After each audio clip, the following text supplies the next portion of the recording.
Neely Jones, your host of Focus on Suppliers. Shareholders Meeting is an exciting time in Northwest Arkansas as people come from around the world to hear what the future holds for Walmart and what that means for them. Key topics include everything from convenience to diversity and inclusion, as well as the importance of being truly invested in your community.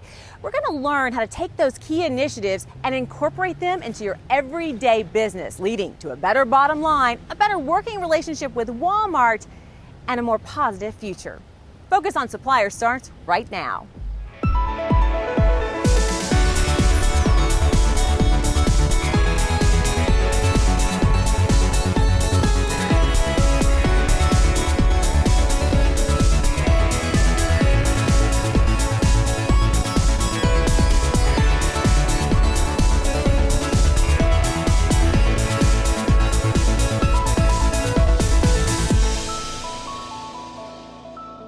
Focus on Suppliers is presented by 8th and Walton, the premier destination for supplier development, and sponsored in part by Dunn & Bradstreet, Saatchi & Saatchi X, K-Stack, and other outstanding companies.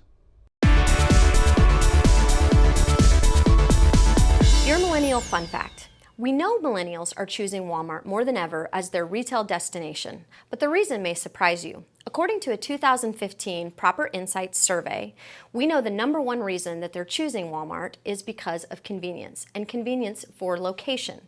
Part of that is driven specifically through the grocery category. So we know millennials are choosing to go to Walmart to pick up their grocery needs. What we need to think about is Walmart as a total ecosystem. So whether you're shopping Walmart online, through grocery pickup, or in one of their retail stores, how do we make sure that that experience feels connected? So convenience doesn't have to be just the location that they're shopping in, but that total experience. How can we connect with millennials emotionally to really bring that experience to life for them and meet all of their needs? And we'll see you next week for the next Millennial Minute. We're standing on top of the Walmart Museum, and with me now, a very special guest, Alan Drano. Thank you so much for making the time. Explain the importance of people coming to the museum, especially while they're here for shareholders. Well, shareholders is a very historic event that each year we create history. Coming to the Walmart Museum is how shareholders and associates from around the world get to learn more about our history and our heritage. And I have to say, it's a magnificent museum. Thank You get people here internationally. I mean, we're not just talking from bordering states. Oh, yeah. No. From all over the world. Walmart is in 28 countries, so we have them coming from all over the world. We're a global company, obviously. So they come in. And the most amazing thing, Neely, is that in front of the museum, they'll get off the buses and they'll start doing the Walmart cheer. So you'll see 50 associates from, say, Brazil doing the Walmart cheer in Portuguese, associates from China, associates from all over. So it's really quite an amazing sight. I always think it's fantastic when I drive by the square and it's packed with people and they're really taking it all in because you do get a sense of the history of how it all started. Oh, yeah. Well, this is where it all started. That's why we call the museum, or Walton's Five and Dime, the birthplace of Walmart. This was not the first Walmart. It wasn't even Sam's first store, but it is where Sam conceived of Walmart, and that's where it was born in his mind. It's so fun, too, because you guys have made it friendly for kids, not just adults. Sure.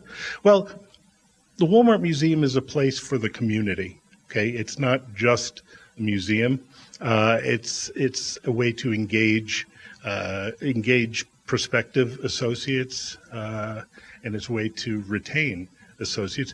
But most of all, it's really a window to the world for anybody that wants to learn about Walmart's heritage, and the community is a big part of that. What is your favorite piece in the museum? We only have a little bit of time left, but a must-see. Okay. It has to be Sam Walton's pickup truck. Associates come from all around the world to touch the door handle on the pickup truck and get their picture taken with it, because if they do that, they're given the gift of frugality. Love it. Thank you so much for your time. Well, thank you. We'll be right back.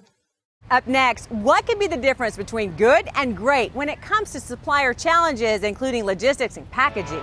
Follow 8th and Walton on Twitter.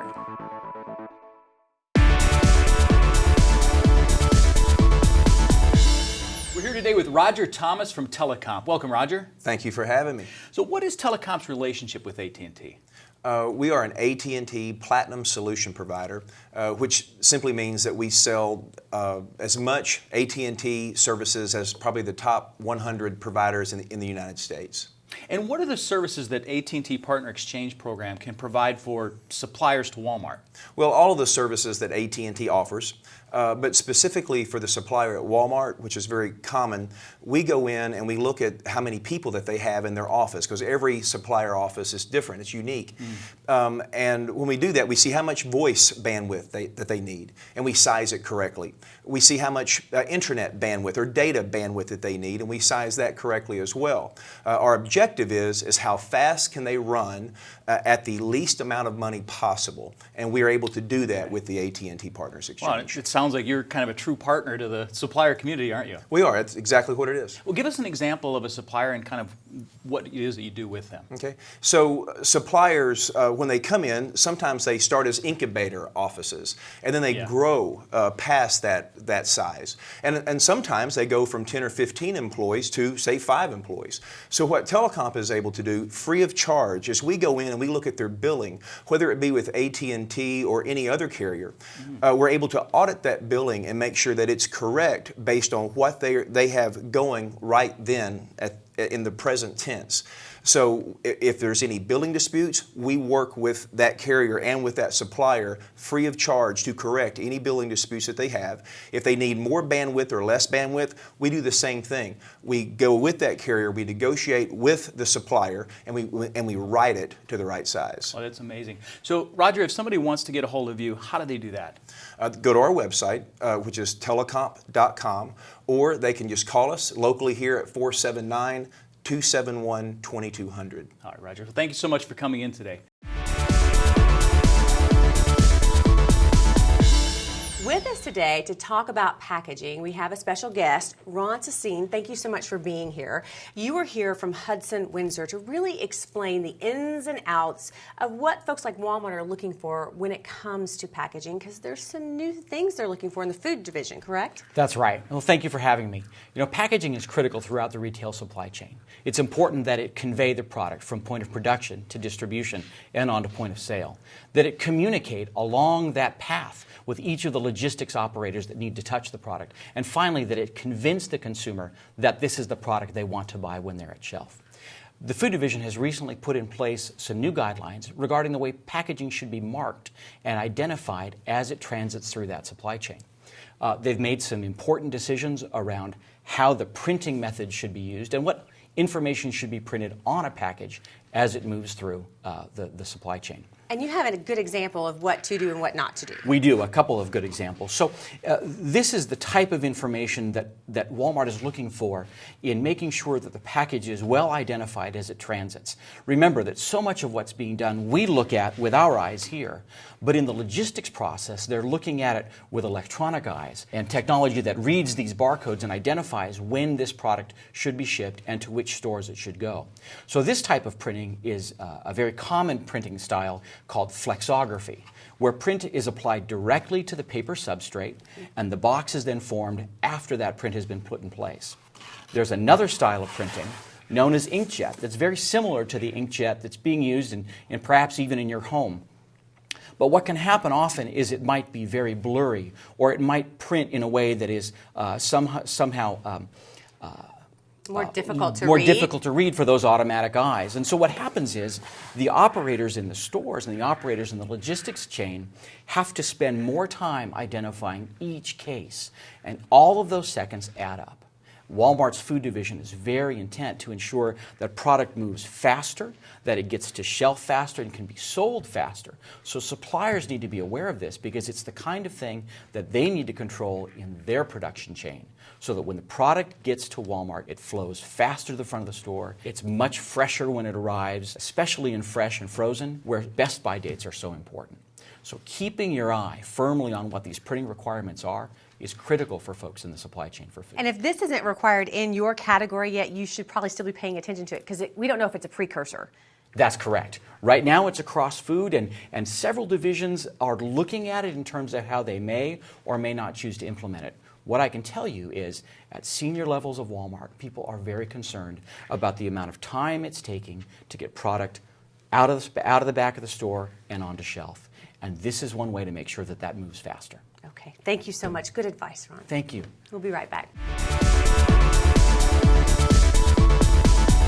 As we talk about some of the changes we're anticipating in the future when it comes to working with Walmart, we have another expert for you, Colby Beeland, who is here from K-Stack, and you're really talking about what folks can expect and how they can work through that when we look at these convenience factors Walmart's horning in on. Sure. Walmart has announced two major initiatives, a packaging change and an MABD change for the supplier. Both of them are going into effect very quickly, and suppliers need to be managing accordingly. The one that's going to impact them the most is the MABD change. Walmart announced supply chain reliability in 2010. When they made the announcement, they gave about 6 months for suppliers to start figuring out how to be measured. And then 6 months after that, they began holding them accountable. I kind of feel that's the same process we're going with here. They announced at YBM this year that MABD would go from a 4-day window at 90% to a 1-day window at 95%. My guess is in the next 60 to 90 days, Walmart in line reviews with the supplier will be asking them or telling them how they're performing against that 1-day window, not holding them accountable to it, but the conversation of how they're performing against it.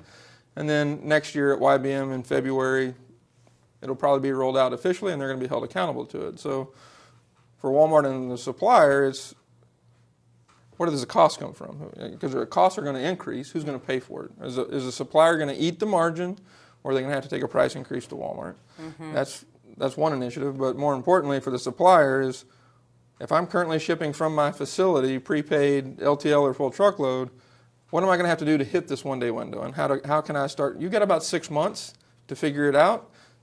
As a supplier, you need to start finding your alternatives of who can help me or what service is out there to help me hit a 1-day window at 95%. So fair to say, start evaluating this now. Don't wait. Do not wait. Because it could be costly all the way around. Absolutely. So Colby, we've obviously got some new up-and-coming suppliers who are also watching this show. We're talking about all these changes. What are some key acronyms and their meaning? What do they need to know? Sure. MABD, must arrive by due date. SCRP, Supply Chain Reliability Program. And then the other one that I mentioned was LTL, which would be less than truckload shipments. These are things they need to become familiar with, and they also need to familiarize themselves with the changes ahead now. Colby, thank you. You bet. Thank you. We'll be right back. Hi, my name is Charles Redfield, and I'm Executive Vice President of Food for Walmart Stores. As a partner to Walmart, you've been invited to an upcoming Category Advisory Summit. Now, we really hope you come to this summit because at this summit, you're going to learn how Walmart's changing, but more importantly, how you can lean in. You know, assortment and modulars are a really important part of our customer experience. And during this informative session, you're going to learn what your role is going to be during the changes we're making in the assortment process. So as soon as you get through watching this video, make sure you follow the email, find the link, go into the link, and register. You know, as Walmart, we continue to invest in our customers, and this is just another way of doing it.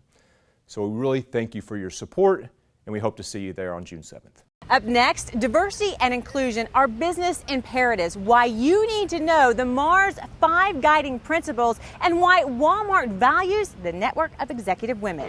Visit us at 8thandwalton.com to learn how you can become a better partner with Walmart. K-Stack, the leader in collaborative retail consolidation programs. We offer the supply chain expertise needed to navigate the challenges of selling products with the world's largest retailers. And we provide customers with a customizable, scalable, environmentally sustainable supply chain with the same advanced technology typically used by larger rivals. By leveling the playing field, K-Stack lowers distribution costs and increases overall margins. K-Stack, retail logistics is what we do. Candyman can, cause he mixes it. Some help, guy? Yeah, no. Yeah. Living for tomorrow, lost within a dream.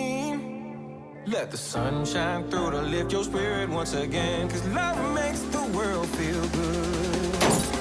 Can it feel so good? Oh yeah. And it feels so good. Go Beauterre is Northwest Arkansas's largest office park, located off I-49 near Walmart's facilities. We'll build to suit your needs. Rates start at $14.50 per square foot. Call 479-271-8181 or visit beauterre.com today.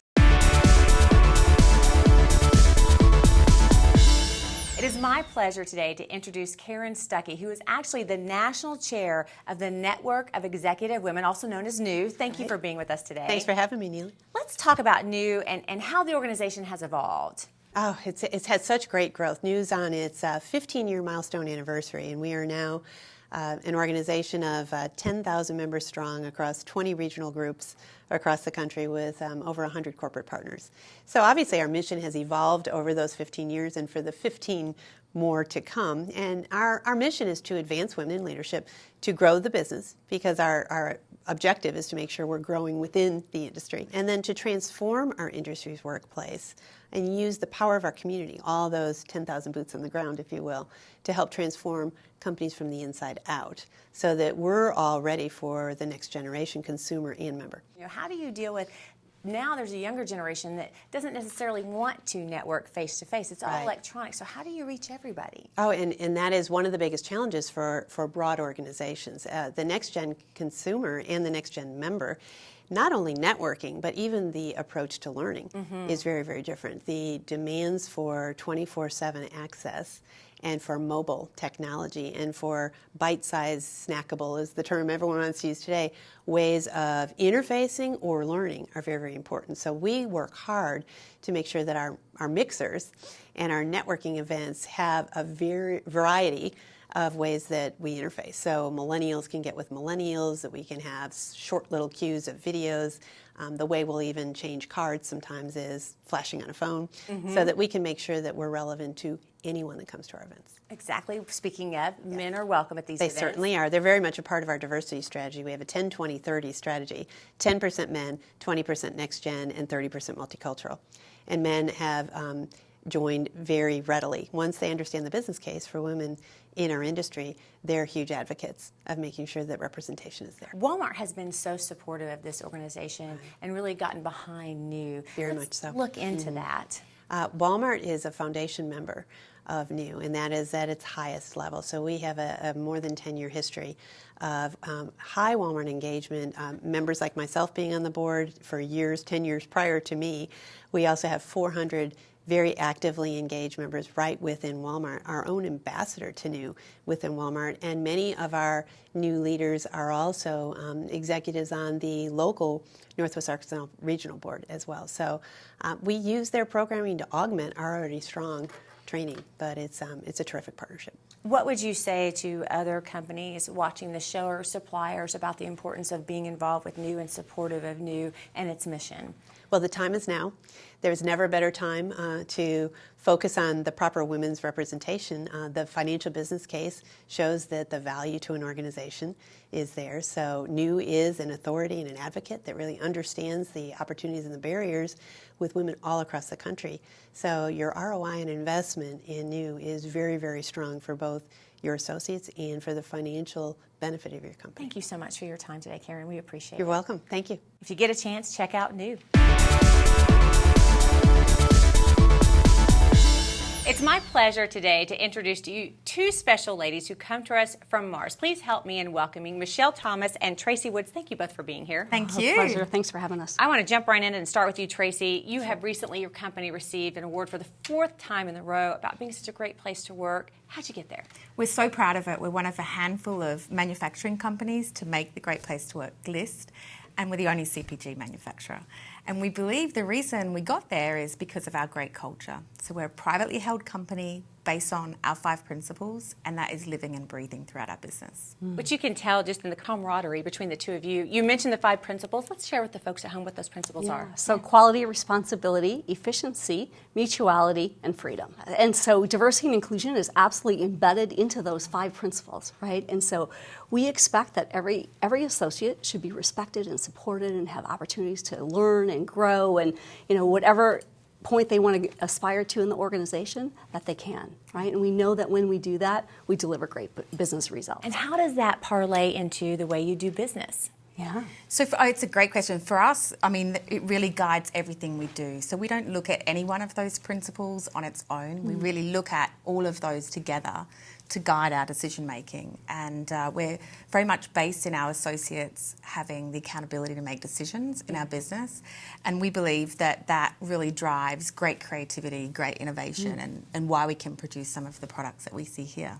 Well, and how would you advise other suppliers, even in the same category, to kind of learn, if you will, from the example that you've set? Because the bar is high. Yeah.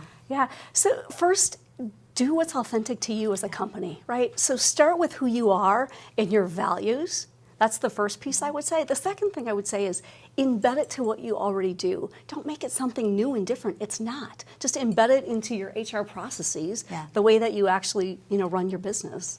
And you'll be much more successful. And I would add to that, for us, it's all about having the right conversation and encouraging our associates to have a point of view, have a perspective, and bring that perspective to the table. Because when we do that and we take into account different people's points of view, we get a better business outcome. You talk about these principles, you talk about diversity and inclusion, innovation. Yeah. How does that translate into products?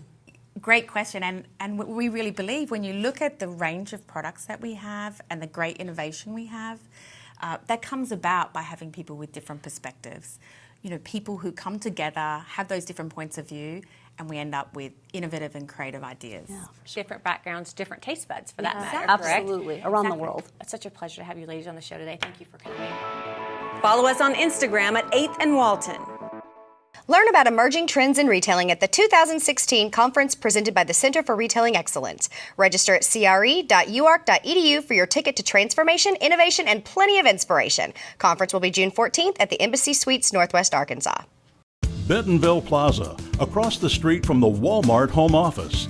The best office location offers proximity and services like no other business complex in the area. Call 479-200-1112 today. Bentonville Commerce, less than 1 mile from the Walmart home office. You'll love the convenience, amenities, and customized options Bentonville Commerce offers. For more information or a tour, call 479-200-1112 today.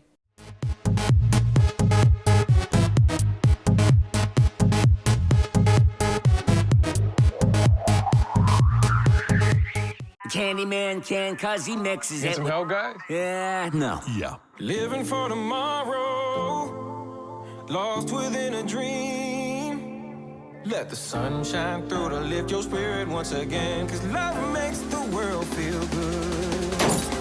Can it feel so good? Oh yeah. And it feels so good. You just had your buyer meeting. Now there's follow-up to do. Maybe your buyer wants more on seasonal sales, or invited you to prepare a joint business plan or set up a date for your line review. 8th and Walton can help. Our experts work with you one-on-one in a confidential setting to prepare for your next buyer meeting. The classes we offer help you too. Retail Link, Supply Chain Management, Inventory Management, taught in cities across the country, in Canada, and in Latin America. So before your next buyer meeting, contact 8th and Walton. Then relax, knowing that you will be ready. We end this week's show with the Arkansas chapter of the Als Association and learn more about a man on his own journey with ALS. Joining us now for a special Heart of Business, two wonderful guests are with us. I want to introduce you to Jennifer Necessary from ALS. Thank you for being here today. And we also have Brian Graham who is with us, and we're going to talk with you a little bit more in a moment about being a pal and the role ALS has played in your life and being supportive of you on your journey. Jennifer, let's start with you a little bit about the Als Association of Arkansas, what people may not know about your organization. Neely, the ALS Association started 10 years ago here in Arkansas because there wasn't an association here in the state for people who were journeying ALS. We have a sweet story to tell in the fact that Shannon Hawley and Betty Julian, two of our board members and kind of founders of our board, started this association because of one of their dear friends, Sue Larson. Sue was diagnosed at a young age, and they were just left with no hope or awareness here in the state, nowhere to turn. And so Sue's request of the 5 ladies that she named her angels as she was on her journey was to keep her legacy alive, bring awareness to the state, and that is exactly what they have done. And we try hard every day to keep Sue right in the forefront, keep awareness in the state, and that's what we're doing. Well, and just to put it in perspective for people, this is actually a neurodegenerative disease. Explain a little bit about the process for folks who have ALS, for your pals. Well, Neely, ALS is exactly that, and most often it starts, as it did for Brian, in his lower extremities. His was in his foot, kind of is where his started, and it travels up your body, leaving an ALS pal paralyzed from their neck down, all the while their mind is totally intact. So it destroys all of their muscles. It's just like a candle melting, actually. That's what it does to the muscles of your body. And Brian, you were diagnosed about 2 years ago, correct? A little over 2.5 years ago. What has it been like for your family to have this organization's support on your journey? Sure. As Jennifer said, every pal's journey is different. And as soon as you get used to doing things a new way, something as simple as brushing your teeth or showering or even navigating around the house, things change and you have to learn a new way. And there's so many pieces of equipment and different pieces of advice that you really need that isn't available anywhere else. And that's the role that Jennifer and her team play, is helping shepherd people along that journey and helping them understand what it is that they need, and so importantly, helping them get it if it's outside of their financial reach. And for me, our introduction was something as simple as them bringing over a shower bench. I didn't even know what a shower bench was, being diagnosed at 44. But I was having immense problems. Just taking a shower was kind of dangerous, with falling, and I thought that was about the greatest thing in the world. So, I mean, it's a small thing, but it's things that somebody at 44 doesn't know. You're still working. You have a lot of support. I can't tell you how grateful I am of the team at Sam's Club and my friends at Walmart as well, and how much support they've given me, and what a special company it is in terms of rallying around associates when they're in need. And that's so appreciated by both myself and my family. People have done so much. Brian, it's an honor to meet you, and I'm so glad you're here. I want to be sure and mention how people can help you and support you, suppliers specifically. You need everything from monetary donations to product, correct? Absolutely. We can use anything, Neely. The product's awesome to have at our walk. We have our upcoming 11th Walk to Defeat ALS that will be August the 27th at Compton Gardens this year. We're excited about that location. It's a beautiful setting, and so product is great. Corporate sponsorships mean the world. We have a sponsorship program. They can rally around our pals in the state by just signing up to be a sponsor of this walk. They can form a walk team. It's as simple as that. Brian, can I join your team? Absolutely. Okay. I would love it. I will be joining your team later today.